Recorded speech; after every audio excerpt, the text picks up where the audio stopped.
кого гарно виходять слова, чистомовки, сам звук Ш, пропоную перейти до слідуючого етапу. Це складання речення, а потім ці речення об'єднуємо у цікаву розповідь, щоб було весело і цікаво.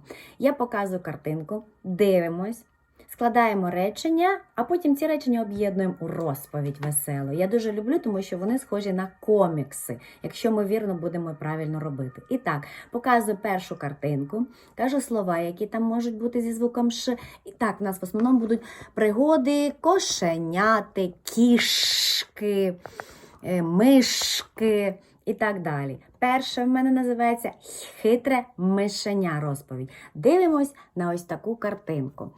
Так, що ж тут робиться?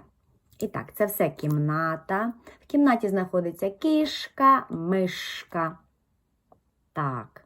Ні, це в нас будуть кошеня і мишеня. Вони маленькі, цікаві, веселі, добрі. І так, у кімнаті на подушці спало маленьке кошеня.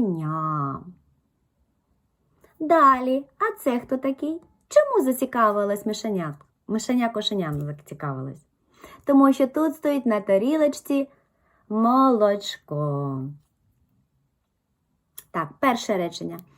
У кімнаті на подушці спало, яке слово промовляємо? Кошеня. Хто і що робить? Мишеня побачило поруч тарілочку з молоком.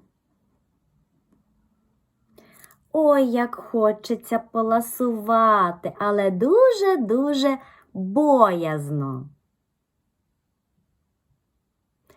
Розповідь називається «Хитре мишеня». Що ж таке мишеня придумало, щоб попити молочко? Якщо підійти ближче, то можеш кошеня розбудитись, піднятись.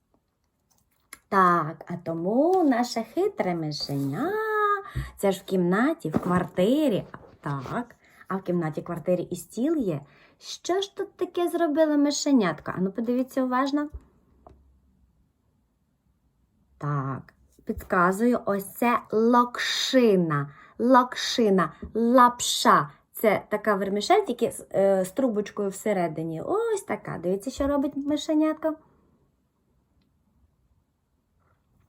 Мишеня залізло на стіл, де лежала локшина.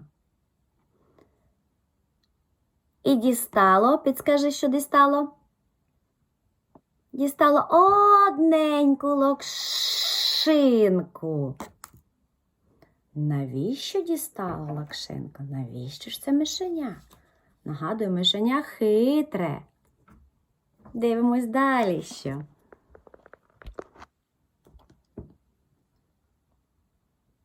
Мишеня підійшло до молочка і використовуючи локшину, випило все молочко.